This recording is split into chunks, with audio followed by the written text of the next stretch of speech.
اور کافر لوگ یہ نہ خیال کریں کہ ہم جو ان کو مہلت دیے جاتے ہیں تو یہ ان کے حق میں اچھا ہے، نہیں، بلکہ ہم ان کو اس لیے مہلت دیتے ہیں کہ اور گناہ کر لیں، آخر کار ان کو ذلیل کرنے والا عذاب ہوگا۔ لوگوں، جب تک اللہ ناپاک کو پاک سے الگ نہ کر دے گا، مومنوں کو اس حال میں جس میں تم ہو ہرگز نہیں رہنے دے گا،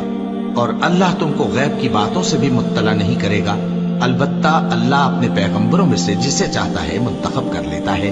سو تم اللہ پر اور اس کے رسولوں پر ایمان رکھو، اور اگر ایمان پر قائم رہو گے اور پرہیزگاری کرو گے تو تم کو اجر عظیم ملے گا۔ جو لوگ مال میں جو اللہ نے اپنے فضل سے ان کو عطا فرمایا ہے بخل کرتے ہیں، وہ اس بخل کو اپنے حق میں اچھا نہ سمجھیں، وہ اچھا نہیں بلکہ ان کے لیے برا ہے۔